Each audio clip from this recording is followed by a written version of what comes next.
It is my great pleasure to introduce our speaker today, John Osborne, who is Assistant Professor in the Department of Biomedical Informatics and Data Science. He has been with us since 2017, which was when he got his PhD in computer science at UAB. Prior to that, he was, I guess while you were doing your PhD, you were a bioinformatics analyst. And before that, got a degree in undergraduate degrees, master in genetics and in computer science. So when he was applying for the faculty position in our department, I thought he was going to come in as a bioinformatics analyst, and we already had some. And I thought, okay, well, he's a known quantity. He's been working at CCDS. He's like, no, I want to do natural language processing. And I'm very glad he did, because John is the only natural language processing researcher, at least in biomedicine, at UAB. There are people who use natural language processing in their research, but he's the only one that I know of that's actually doing research to advance methodology in natural language processing, which is very important and one of the things that we want to excel at. And so he's been working in a number of different areas. One of the biggest ones has been identifying people who are fit particular phenotypes of interest in research, whether it's for retrospective analysis or recruitment and studies. And I guess he's going to talk to us about some of that today with his generation and application of synthetic data for improved clinical text de-identification and large language model enhanced disease entity linking. So John, take it away. Sure. Thanks, Jim, for that kind introduction. I am going to disappoint you a little bit today. So yes, I do a lot of phenotyping here at UAB, but I'm really not going to be talking about that too much today. So apologies for folks who are on this call for phenotyping. It does relate to it sort of indirectly, but that's not the focus. What I'm going to do is talk about two, I guess, works in progress. So one is using synthetic data for identifying better ways of identifying disease in biomedical text. So that's going to be using large language models. That's going to be the second part of my talk. And the first component, I'm going to talk about synthetic data for surrogate generation for de-identification. So that's going to be the focus of the talk here today. So synthetic data is actually having, I'd say, a really big moment here right now because of large language models. So I think people are still figuring out the best way to use synthetic data for training. And so this talk will be along those lines. So what is synthetic data? And maybe that's a good starting point. So I grabbed that definition from Wikipedia. It's really any sort of artificially generated information that's not coming from real world events. And in this talk, we're really going to be talking about synthetic text. There are, of course, multimodal language models that can generate images and video and audio and that kind of thing. That's not the focus of this particular talk here. And so why do we actually care about synthetic data? Well, the left-hand side here shows the main reasons. It's cheaper and faster to generate than real data. Depending on how you generate it, you can have excellent label accuracy, maybe even better than what humans could do. And you can address some of the limitations of real data, especially sparsity, which is often a problem when you have dealing with sort of high dimensionality data. And the other sort of plus is you can substitute for real data when that real data has sensitive information. So that's really important in clinical research where we do have a lot of sensitive patient information. Now, there are a few disadvantages to that. Your synthetic data may not look like real data. And in some ways, it's never going to look exactly like real data. And of course, you have to set the whole process up and use the synthetic data. So that's extra work. And then the other sort of more recent hypothesis about why synthetic data may be bad is sort of the model collapse hypothesis, where LLMs are just trained on more and more synthetic data. I think most folks know now that, most email is spam. A lot of the websites you visit are, sort of auto-generated. So the fear is, our language models will collapse and not work very well. It's a little bit low. That's just a little lower than it should be, but yeah, there we go. So the first two disadvantages I think are really not there anymore, which is why it's having this moment. It looks a lot more like real data right now. People are fooled quite often. I looked at a bunch of reviews recently online with my son, and he thought they were real. And just looking at them, it's clear they're actually quite fake. But it's really hard to tell. And the additional effort of actually setting up synthetic data it's a really low bar now. It's very easy to ask LLM to generate data, and you can get them with a simple API call. So that sort of problem is, it's maybe not solved, but it's just a lot less work. Okay, and people are actually using these synthetic, evaluations even instead of using people. So I'm going to talk about two types of synthetic data in this talk. One is sort of like the old school templated format, where you have some kind of deterministic algorithm that you use to fill gaps in your data. And so you can use sort of different combinations and permutations of existing data to maybe generate this. So that's maybe the Faker library here, which I'll talk about for identification. And then there's sort of the more modern, process through generative models, large language models. Not just that now. Obviously, we have a lot of other generative technologies like diffusion models for images and reinforcement learning. But here we're going to be talking about large language models, GPT-4 style, and actually Llama in our case here.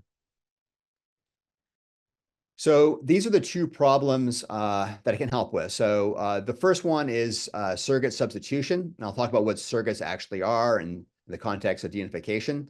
And the other one is this biomedical entity linking or normalization.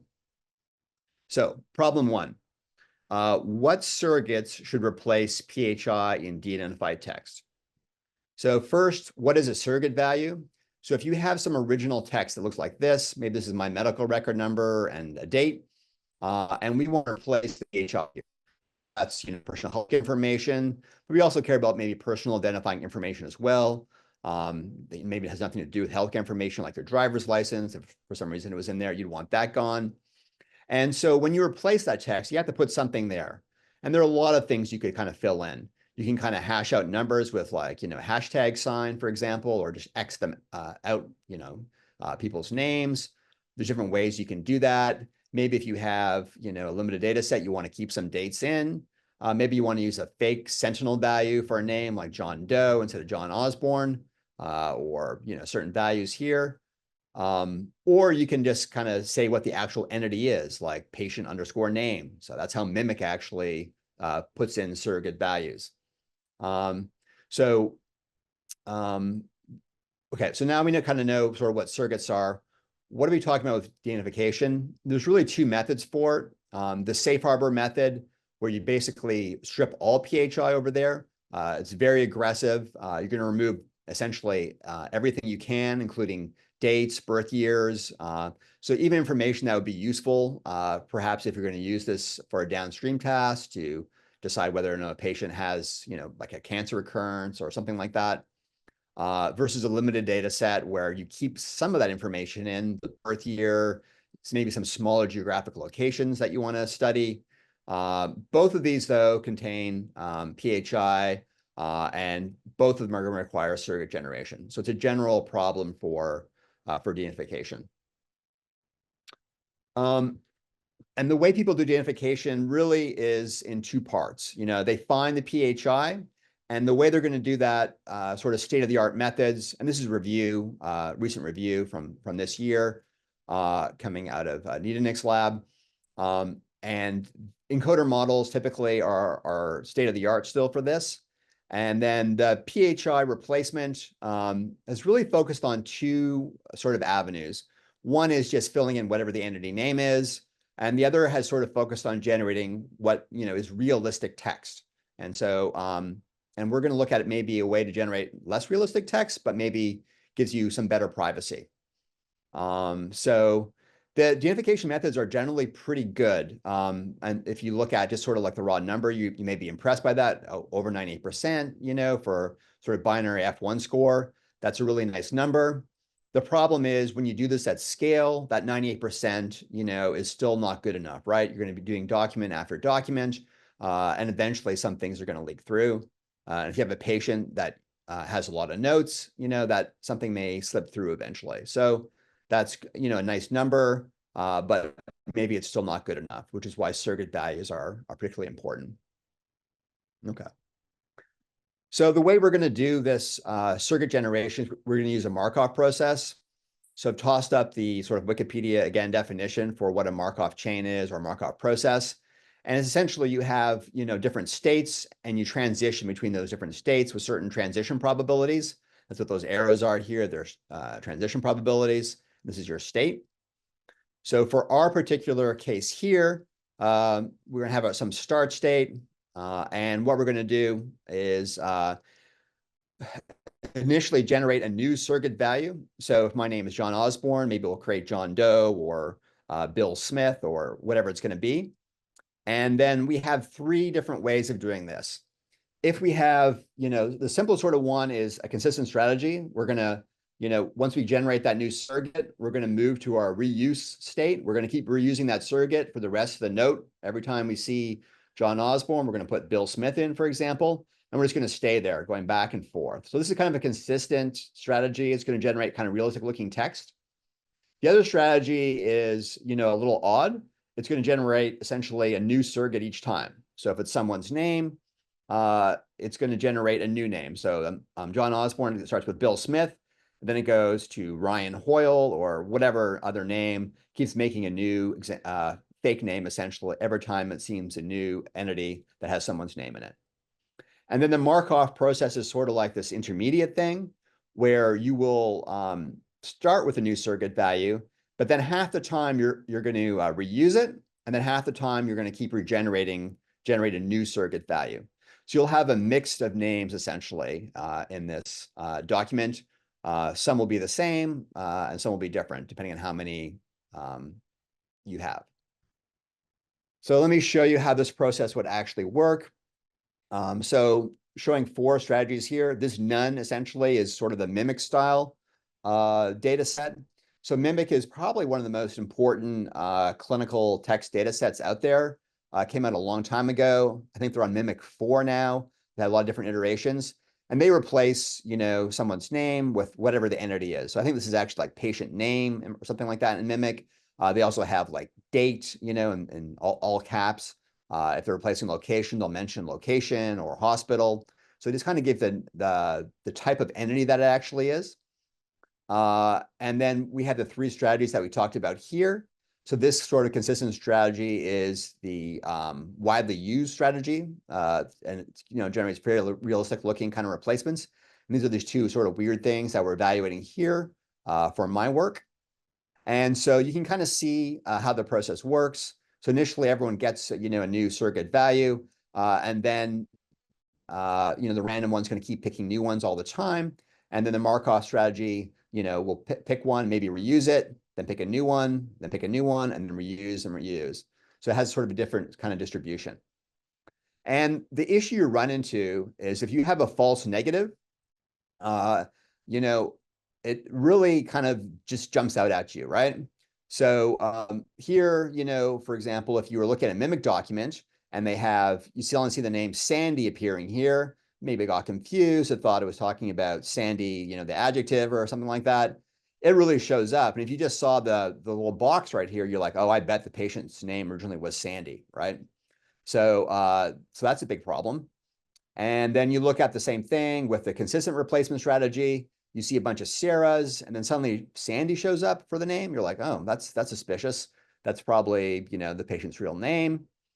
With the random strategy in this particular case, it's not obvious that the original name was Sandy, right? Sandy occurred once, but so all these other names. So you may not know what the patient name is. And then with the Markov strategy, you're in a kind of similar position. Maybe if you're guessing, you guess Maria because it's the most common, but you really don't know. Okay, so you can see the value of a surrogate right here. And this is not sort of a theoretical question. I've seen in Mimic, for example, device identifiers for someone's pacemaker that weren't removed. And so it becomes very clear. Instead of saying, device ID, it gets the pacemaker number. So this can actually happen in real life. It's not just a theoretical problem. So what I have here is sort of like the maximum alternative surrogate repetition, sort of a big word.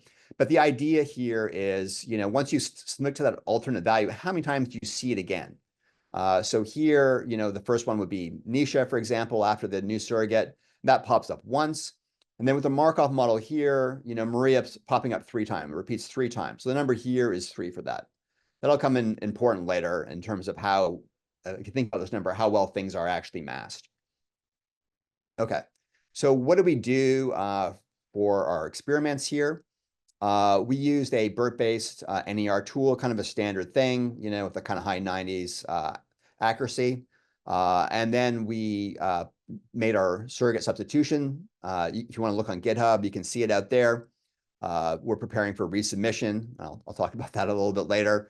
But it does things like, can offset dates or include or not include them, and tries all these different surrogate substitution strategies that I'm talking about. And it really uses this faker library right here to kind of come up with those fake names. So this is not, like the second part you'll see here, this is not LLM generated. This is actually from lists of names for locations, for example, or people's names. And then we have 2 different data sets here. We have a UAB corpus of EHR notes for 165 patients from 2014 to 2021. We also look at the mimic corpus as well. And just to give some statistics on this, in terms of how many sort of critical entities there are. And the ones we're focused really are these sort of what I call critical entities, that if you saw that one entity that it got through, then you would know right away that who this person was potentially.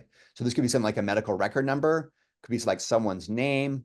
If you see, for example, the city Birmingham, that's helps you kind of identify the person, but it's not critical in the sense that you can't know someone's name definitively just from seeing Birmingham. So we kind of focused on these. One huge difference between these 2 corpuses is, UAB basically prints out the name and medical record number, at the top of each page for the documents that we get. So that's why it's a lot higher than Mimic here, where they strip that off in Mimic. But these are the 2 sort of corpuses, and then also how many we have per patient as well as per document. So gives some ideas for if we're looking at whole notes, how much more you'd be looking at least for this data set here. So how are we going to estimate our PHI leakage? So you kind of saw for the consistent strategy, really, if you have one thing kind of showing up, it really stands out. The person could pick it up. We set different thresholds for random and Markov based on some theoretical work done by Richard Kennedy. And we just assumed essentially you have a pool of 1,000 fake entities. It's not really 1,000. We have different pool sizes for location and for names, for example, but just use that as sort of a benchmark. It's roughly accurate. So how much leakage do we get? So this looks at some real world data, UAB versus mimic corpus. If you look at sort of the top here with the, I guess, little X's, it's kind of hard to tell. You can see the 3 different strategies here, and the consistent would behave fairly similarly to the sort of simple mimic style replacement. And we basically assume a bunch of different error rates essentially for here. We have a tiny little bit versus much higher error rates. And you can see obviously as the false negative error rate increases, the more likely you are to leak. And this is done at a document leakage level rather than patient leakage level. And because of the additional MRNs and things, which really could probably be screened out a lot more easily from the UAB corpus, you have this relatively high leakage rates for these documents with as the false negative rate goes high. And then for the mimic corpus, you see a similar thing. As false negative rates increase, the PHI leakage increases. But clearly, some strategies do better. So this is the Markov strategy. You can see it's always below the other strategies at these different levels on sort of real world documents. So that obviously is due to the fact that if you have 3 Marias, you make a couple of mistakes with a patient name, you're not going to know that what the actual patient name is. So that's reflective in the results here. We also computed on some fake data sets here too. Again, Richard Kennedy did this little simulation looking at a false negative error rate of around 1%. So that'd be actually a pretty good system. And in some scenarios here, depending on how many, how big documents you actually have, you can see any leakage for these strategies. You're just going to see it in the consistent strategy, not even the random strategy, but you'll see it in random as we, increase the number of entities in a document to 150. Then we go to 300. Eventually, even the Markov strategy will break down as well. And you can see a similar scenario here when we increase that false negative rate to about 5%, which may be actually not that unrealistic of an estimate when you're looking at out-of-domain data. Okay. So great. So the problem with this, which is why this paper was initially rejected, was the claim, well, this is great. You may protect privacy a little bit, but you're going to mess up all the NLP. You're not going to be able to do NLP with this. If you look at how similar these are to the original document, this consistent strategy, even though it's really bad for PHI leakage, it looks like a real document. You have this consistent, label. It kind of makes sense. This looks very little like a real document, all these fake names, locations changing all the time. And the Markov strategy is kind of intermediate between these two. So what we've been doing is trying to get some data to address this issue. And so looking at basically different ways of evaluating it. And it's a little hard. I mean, there are, so many different NLP algorithms out there, so many different NLP tasks that we could be looking at. So sort of the initial plan was to get Trinetics, which is a commercial company. They're a third party. They're not UAB at all. Can we use their, NLP pipeline? That we were hoping for sort of a more generic pipeline, and that was the initial plan. In the end, we had to settle for their genomic pipeline because they got rid of their old pipeline, but I'll show those results. And then we tried to pick things that would really cause the most problems, for this kind of circuit replacement strategy that we have. So the second task was clinical modifiers. So this was part of a opiate use disorder project that we did. And clinical modifiers are things like, is a reference to a particular disease, is that negated, for example, as in, there's not a disease, or, what's the time of this? So there's a doc time modifier, which says, did this occurrence of this, disease, for example, or, illicit use of a drug, did this occur before the time of the document creation? Did it overlap or did it occur after? So if you're changing dates around, this would be something that you think would be broken. The other clinical modifier that's relevant is subject. So if you see a note that someone has abuse of opiates, is it actually talking about that person, or is it talking about maybe their boyfriend or their father or their child? So who's the subject of this? So that would be something that you would think would break with this kind of changing of names that we do here. So that's why I picked up this pipeline.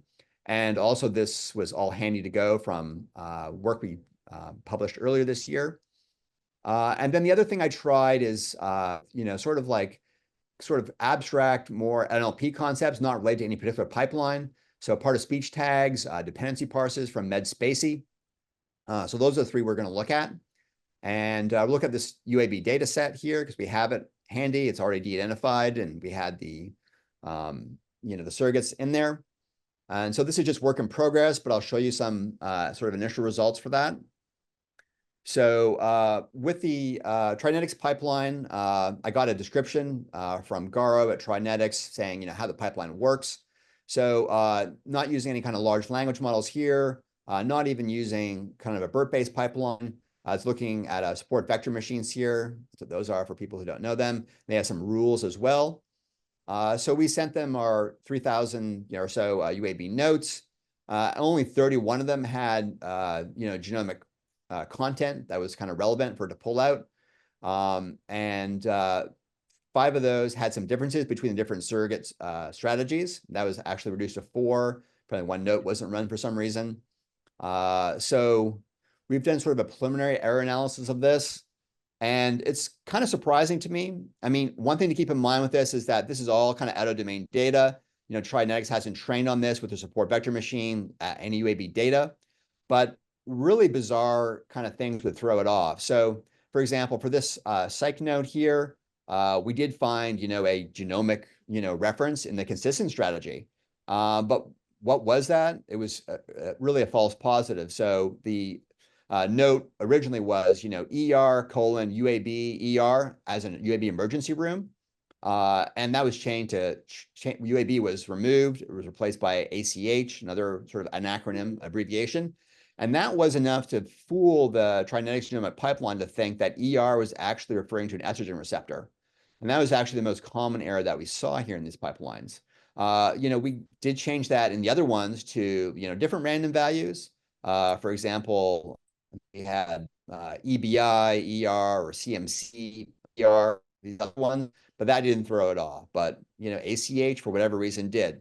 Just pointing out how sensitive these models are. We had a true positive being missed here too. This was a real estrogen receptor. It was missed, and I can't figure out why that was missed in the random one. The other ones were also ER related as well. They seem to be related to dates. One of the date substitution we had here, puts a 0 in front of the 2 for the date. Maybe it's a little different from the original, which did not have, a 0 prefix for it. That was enough to throw off the trinetics pipeline. So just kind of underlies how sensitive these models are.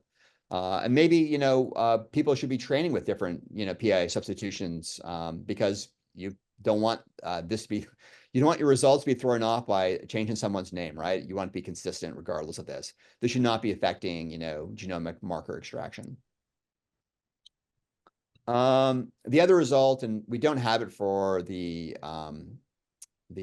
simple version, we got thrown out, unfortunately, or all our negations. So we're rerunning this pipeline. Andrew Trotter is going to be doing this.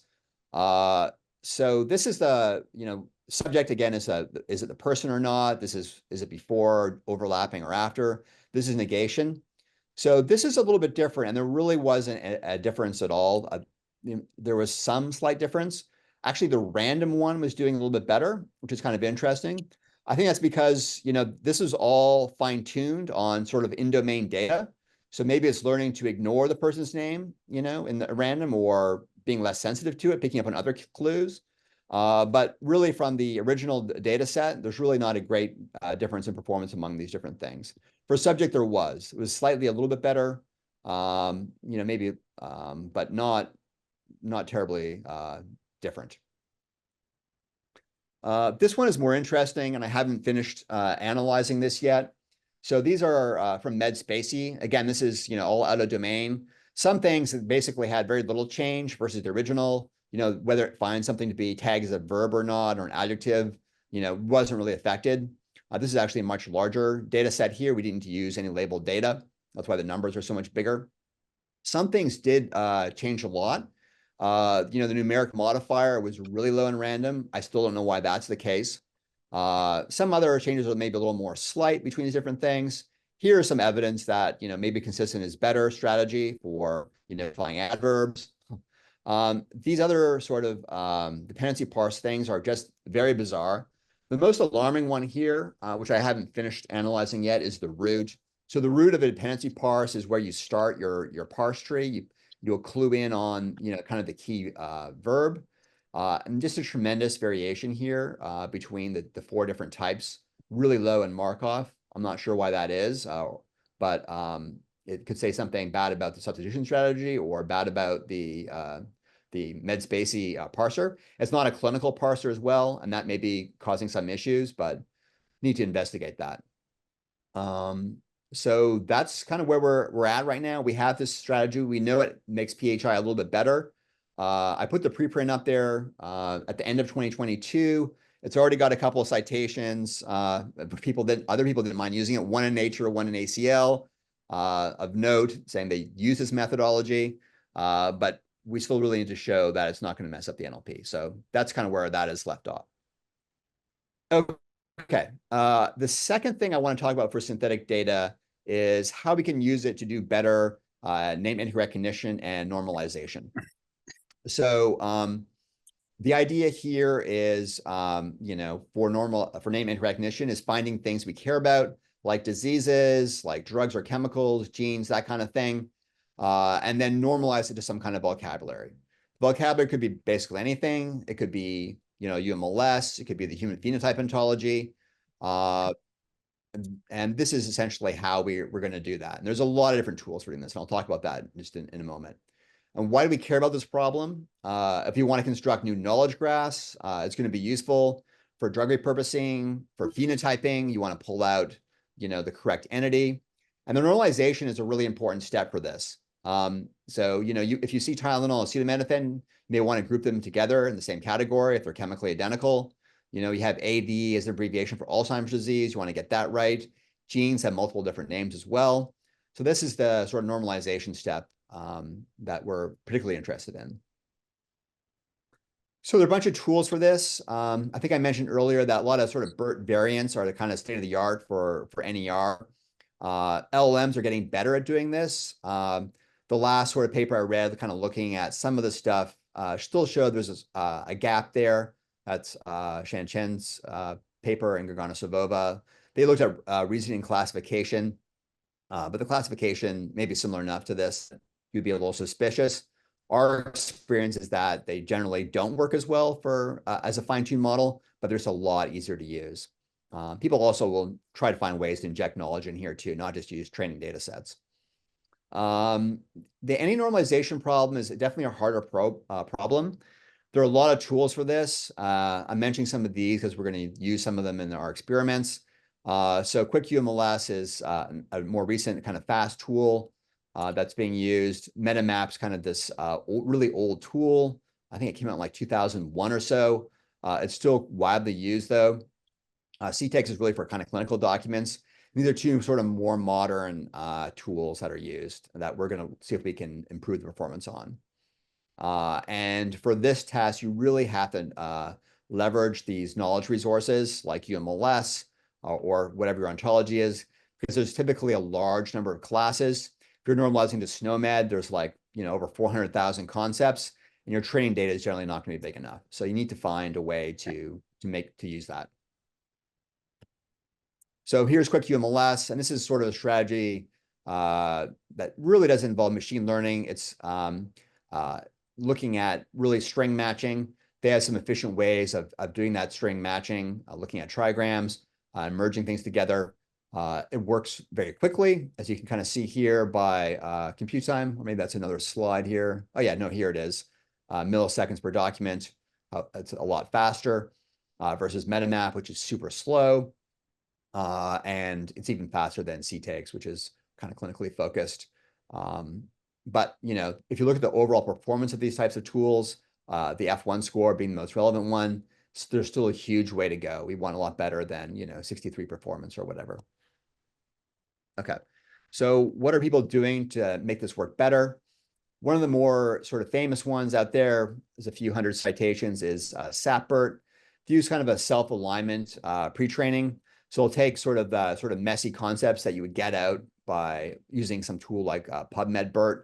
And this is just basically showing, coronavirus infections kind of clustering together, vitamin C, different names for that, clustering together. And this kind of separates it out through its training system. They use pairs of data to do that, hard ones and easy ones, and kind of pull them away during the training process. It doesn't actually use LLMs at all, but it does use UMLS. They have these hard tuples and easy tuples, and they train to kind of separate them over time. They don't score when they this paper. They don't really normalize the way and score it the way I would like. So, for example, it was counting if you got the mention to go to a synonym, you didn't actually have to get that good enough. Even if you had cold, it would be good. It wouldn't distinguish between the UMLS, cold for I'm sick versus cold temperature. So it wasn't really, the best test, but it does work reasonably well. A better, more modern method, maybe state of the art still, maybe not, depending which evaluations you believe, is CRISPR. It, uses UMLS as well. It also does something similar with pairs, but not quite the same. It uses basically batches. It'll have one batch of a good pair, then a whole series of pairs that don't quite match. I think this is maybe hard to see, but if I zoom in here, you can kind of see, again, emergency room and estrogen receptor. It'll have a series of these here, and I'll try to push them apart with its encoder. It's all kind of pushed into sort of like the the BERT context mode where it uses a CLS token. We'll have the left context and the dimension and then the right context here. Not shown here so well. And then I'll go ahead and do inference, all basically doing nearest neighbor with vector mapping. So this has really good performance. And when they measured their performance, they were actually doing kind of what I expect, which is, you get it right if you map the correct UMLS concept. So can we do better than this? That's sort of our hypothesis that we can. So we're thinking that we can get, synthetic text mentions from, these large language models, these decoder models, and do better. And we picked disease first because there's not a lot of information about a lot of diseases. So if you look at just synonyms, you're like, great, most diseases have, 2.8 synonyms or whatever. But if you look at the distribution, a lot of them do not have any, right? So if we have 102,000 that don't have any synonyms at all, and if you look at definitions, it's even worse. Only about 53K diseases in UMLS actually have definitions. Most do not. So there's really, so approaches that are strictly leveraging the UMLS or your knowledge graph, that may not be the best source for getting information about diseases. But a large language model that has a lot of pre-training data could potentially do a lot better. And that's because, rare diseases are rare. So you're not going to see them in a lot of, training corpora. And even if, we know from Zipf's law, which is this sort of like diagram here on the left-hand side, that, more frequent words appear more frequently. And it's sort of this, ratio where word frequency is roughly correlated to 1 over the word rank. So, the most popular word in English will appear twice as much as the second ranked word, and then the third as much as the third ranked word, and so on and kind of so forth. So there's not a lot of information here about rare disease. You expect to find it kind of down here. So what do we do? So what we did is we made a synthetic data set. This kind of occurred a little bit earlier, so we didn't have Llama 3. We're using Llama 2 for this, the 13 billion parameter model. And so we took some UMLS diseases. I'll show you that input format on the next slide. But you can kind of see it here. Give it a prompt telling it to essentially, make, a clinical note for this patient that mentions this particular condition. And then tell it to put a little tag, this sort of like 1 QE tag around the actual disease, so we know where to find it so we can normalize it. So we're going to fine tune on this process and generate a huge pile of sort of synthetic disease examples here. And then we do some fuzzy string matching stuff to kind of clean up this data set. So here's maybe better, like easier to read input for this. So we have 2 types of input based on whether it has a definition or not.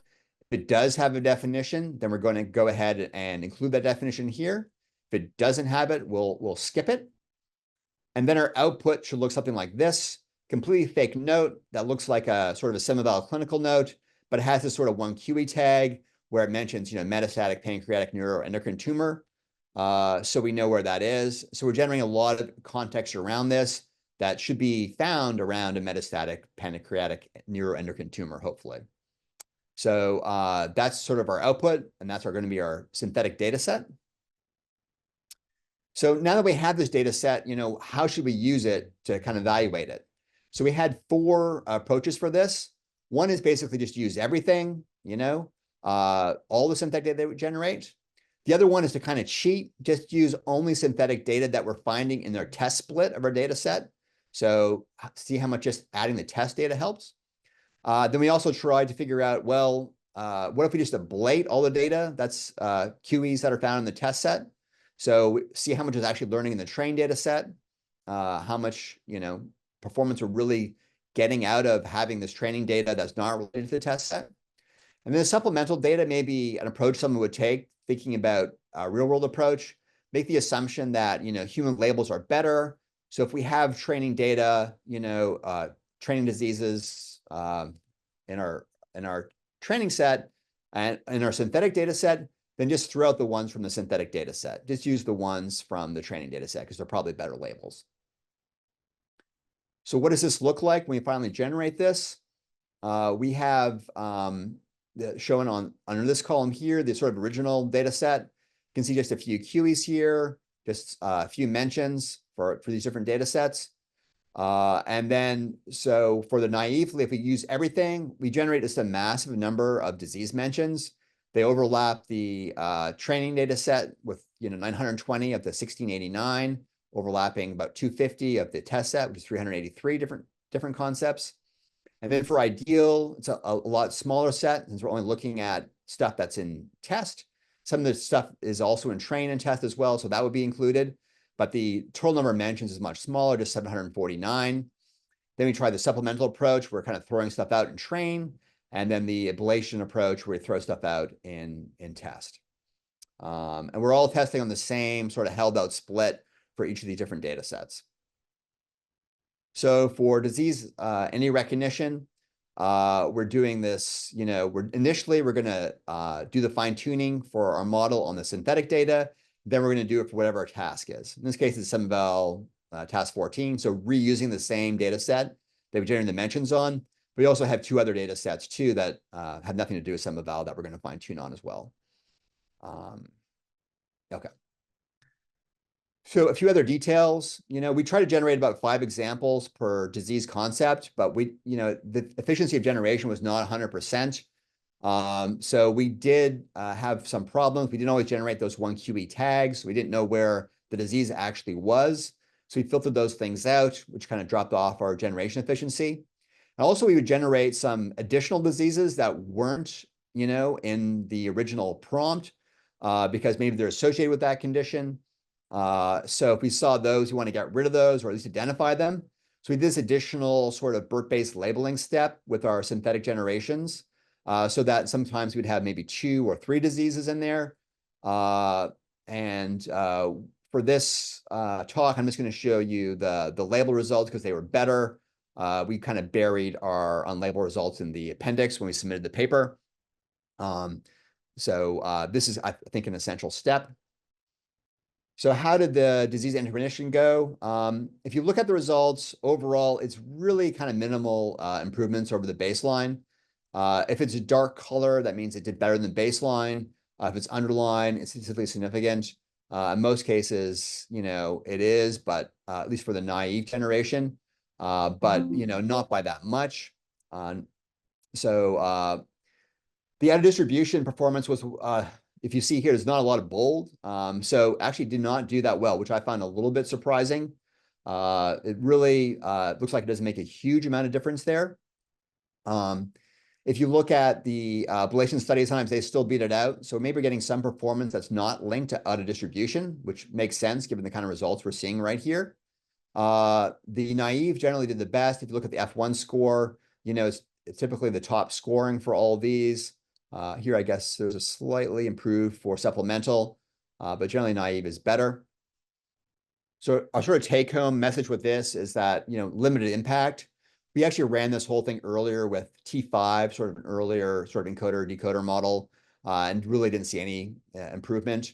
Maybe he'd do a little bit better with a larger model. And maybe this is not the right problem for it. For disease anti-recognition, there's really just the disease class. And maybe the description of diseases is similar enough that that's enough context, so we don't need those additional mentions.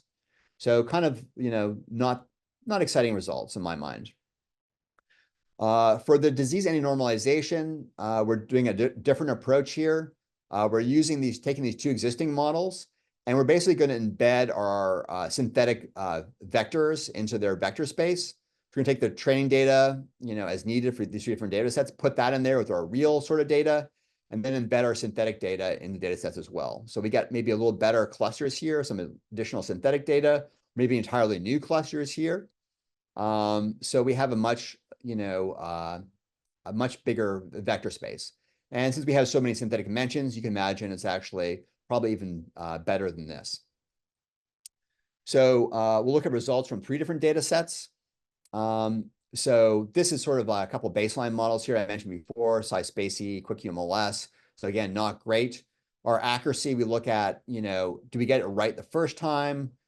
Is the right normalized term in the top 5 things we return? What about the top 50? And in this case here, we do have a more significant performance improvement in bold here, beating the baseline. And again, the naive approach tends to work the best. In this case, the added distribution accuracy is improved quite a bit. You can see the jump over the baseline is large in pretty much all these categories. The ablation study, where we wipe out the test data set, you don't see that improvement. So you can see the zeros across here. So it did not do any better because it did not have them to actually learn. So that makes sense here for in this case. But it's not really just the fact that we're making a bunch of diseases that are in the test set. If you look at the ideal data set, which includes all of those, it gets the performance improvement, but actually the naive is still a little bit better. Not tremendously better, but a little bit better. But when we look at some of the other data sets, it's a lot more dramatic. So here you can see with CRISPR or SAPBERT, the naive actually is much better, a few percentage points above, the ideal, and much better than the baseline data set. This is a big jump. The same thing for naive as well. Even the top one accuracy, it's beating it by 7% here, which is huge. And then the jumps for these data sets. Now, these are data sets here like BC5DR. These are coming from like PubMed abstracts. So it's quite different from the clinical data set. So maybe it learned more from this, more different ways to talk about a disease or to see a disease. So maybe that's why the performance jumps are so much larger here for this data set. And we saw the same thing for the NCBI disease data set as well. Big jump in added performance data set and improvements over the baseline, sometimes by like 5%, 3%, much better than the DER. And again, I think this is because I think the knowledge graphs basically aren't that knowledgeable. They don't have a lot of information about definitions and symptoms. You really need the dimensions. Other folks have actually used LLMs to try to generate like synthetic definitions, for example. But I think our work is really showing that you need the dimensions as well. That actually helps quite a bit.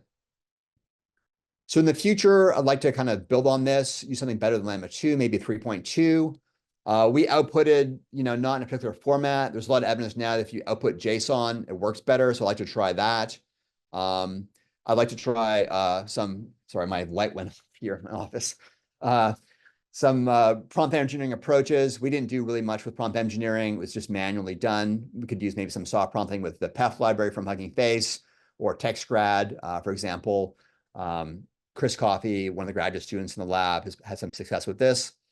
I'd like to work with Matt Might for some human, and Jeff Hendrickson for some human phenotype ontology terms, not just rare diseases, and really arbitrary input, not just diseases, but maybe all of UMLS or procedures or genes. I think it could be extended to obviously other domains.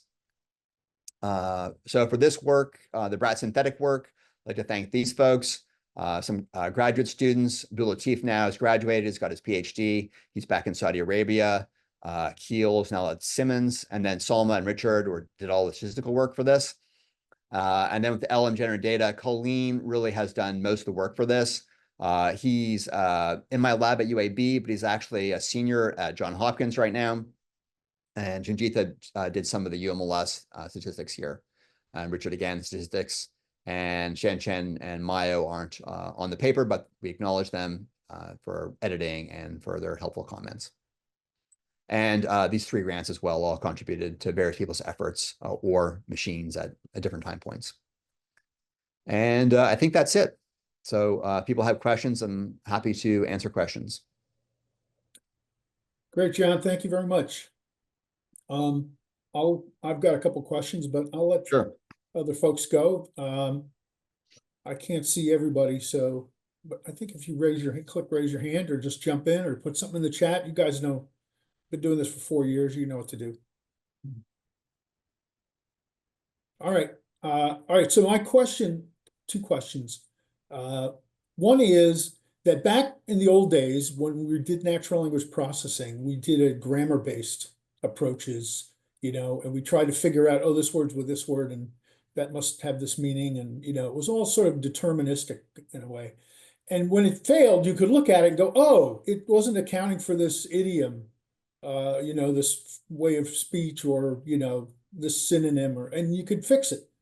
But then when we moved to machine learning, you couldn't see why it failed. You would just go, oh, it missed this. Why did it miss this? It got this other one right. It looks almost identical, or maybe it looks identical. And how could it miss it? And you go, I don't know. You can't tell. But now that we're moving back, we have these large language models. There's a language model, even if it's not explicitly, represented, we can still kind of see some. Do you get the sense that you can look at the output and say, oh, I think I see why it's doing this. If I train it with this other stuff, it'll work better. Do you get any sense of that? And then the other question is just about computing resources needed to do this. What can you do on your desktop? What do you need high performance computing for? And do we have enough of it at UAB? Yeah, so I'll answer the first question first. So that's really getting to the question about interpretability. How do we understand and sort of account for these models? And you're right. So traditionally, how NLP would work is you would do that sort of first pass. Maybe you do, figure out the part of speech, dependency parse. You would have, interpretable output for all of those. Then you'd feed that information, perhaps as features, into some kind of supervised learning model, and you could account for the, oh, here, we're getting the part of speech tag wrong. Therefore, it didn't realize that this was actually a noun or whatever, and you could interpret it. There's less of that now. For tools like BERT, you can kind of see where attention is at different layers, and you can try to interpret that. But it's not really the same, I think, as sort of the feature engineering approach where you can assign, I guess, blame maybe a little bit better. For things like normalization, I think the approaches that we talked about today do actually work fairly well, right? Because you can go back, if I slide back to sort of these slides here with Chris Burt and sort of the picture of the vectors, you can kind of tell, oh, wait a minute, did I skip past it already? I think I did. No, one more. You can kind of tell here, for example, with this is a much more kind of deterministic process, which one it's close to. So if it went to this other, cluster of which diseases here, what this cluster is, you can say, well, it went here for whatever reason. Maybe there's something in the text that showed you that it was. So that's a little bit clear. But I think in general, your point holds. Interpretability is essentially a problem that large language models struggle with, and it's a real issue. Your second question, if I remember correctly, was about the Computing power. computing power, right? So, yeah, more computing power obviously is more useful. For some of the questions that we can look at as academics, you can ask a more theoretical question, and you don't necessarily need to use a larger language model for that. So, sometimes the generation is effective enough just with a smaller model. The one we used for this work, for example, was just the 13 billion Llama 2 model. UAB, we can run some of the larger models. We have 180 gigabytes of VRAM on Ampere nodes on Chiha. So you can run relatively large models on that, but nowhere near the scale of, obviously, of a GPT-4 type situation. You can pay for those models too. And if you're careful with how you watch your spending, they may work out really well for you. So I don't think that's a huge barrier at UAB at this point. But, we still have points, when Colleen was training here, you have to wait for days for things to complete. So yeah, I mean, I'd like to have more GPUs. Okay, thanks. Other questions? Steve, you always have a question. You're on mute though. I usually do, but I must admit I'm not quite getting it today. Anything that's synthetic is going to be different from the real world. Absolutely. So that's so that's my concern. But obviously, you're trying to build up and understand how these systems work and how they fail too. So, but beyond that, I'm sorry. I'm just listening and trying to absorb as best I can. Sorry, I couldn't do better. That's okay.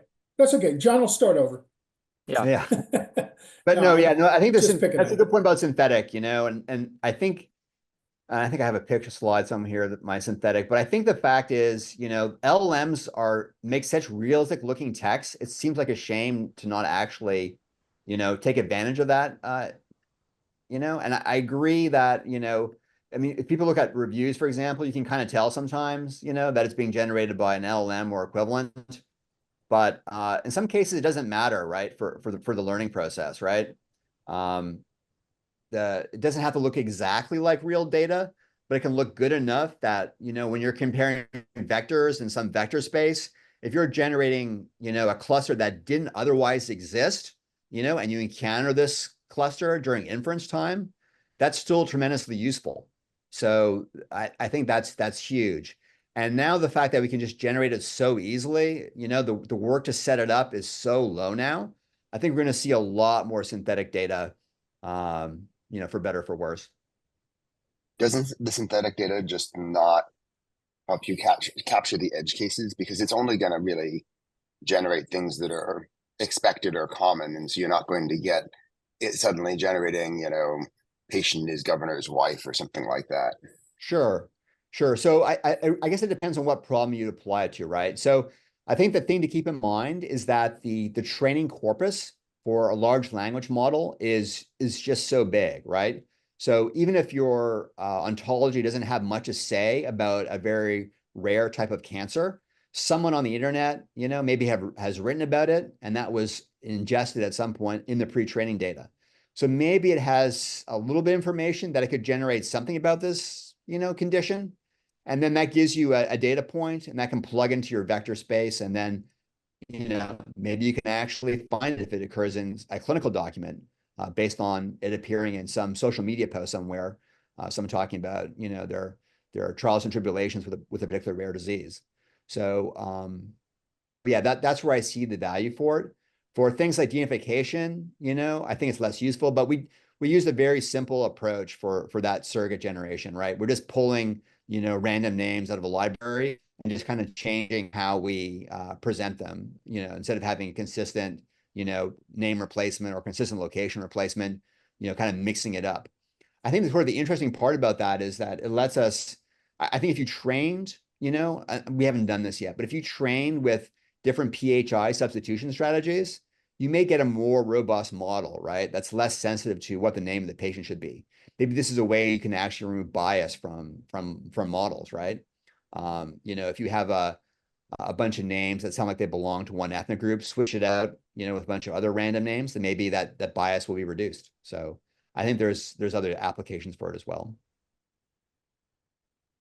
In the world of proteomics, sometimes we create these data sets and then we look to see how well we can extract information from them. And so what people look at is the patterns of the error. So if you know the answer, and then you look at the error that you generate from that, sometimes there's a need to sort of compare the error you do it that way with the error of real data, because you in a way you're synthetically creating error as well as creating knowledge. So I don't know whether any of that sort of moves over into what you're doing. Yeah, no, it's a good point, because I think there's obviously going to be some sort of, model bias in how that synthetic data gets generated. But I'll have to think about how I could actually use that to help me out. But it's a good point. Yeah, in the world of proteomics, there was a break point that happened round about 2003, where people have been fitting data, real data, with a program that John Yates, who's at Scripps, had created. And Natalie Arnn managed to reverse the sequence of all the amino acids and peptides and DNA sequence. And so you got a reverse data set. And when they applied that, it got rid of all the low hits. And we realized that we were actually over parameterizing the proteomics interpretation. Right. And I don't know whether there's an equivalent in what you're trying to do. Yeah, I mean, I think that ties in nicely with the idea that you could train on data with different PHI substitutions and sort of like the reversing of names, I guess. I mean, you could even try reversing everyone's name to see if it made a difference, right? You're gonna get nonsense, but maybe that'll actually make it more robust, right? Because if you're looking at a genomic marker, identified genomic markers, for example, you don't care what the patient's name was, right? In the clinical note. You shouldn't anyway, right? Yeah. So, Right. Unless you want to name the disease after him. right. So I have to go, and I see there's one more question, and other folks may have to go too, but thank you again, John. That was great. Thanks. Thanks. Mohammed has his hand up. Any other questions? Yeah, Mohammed has his hand up. Mohammed, go ahead. Yes, I have one question. Sure. So that is for log sequence synthetic data. How does this model work and how long it can go? Sorry, for what kind of sequence data or what kind of synthetic data? For like long sequence, Oh, for example, long- over, yeah. Yeah, so if you look at our mentions that we let's jump over here, but if you look at our mentions, they're relatively short, right? So I think we only had a few sentences. So in that situation, everything's going to fit inside the context window. So in that sense, it's different, I guess, from real clinical notes where the note can be much longer. But we didn't want to go too long because the longer we generate, the more likely we're going to get some noise being incorporated in there, like another disease, for example, that maybe we can't actually remove or identify with our labeling step. So we're kind of handcuffed a little bit in terms of how big of mentions we want to generate. So just kind of we took a safer approach, I guess, for generating the smaller size of mini documents or whatever you want to call them. Makes sense. Yep. Yeah. Great question, though.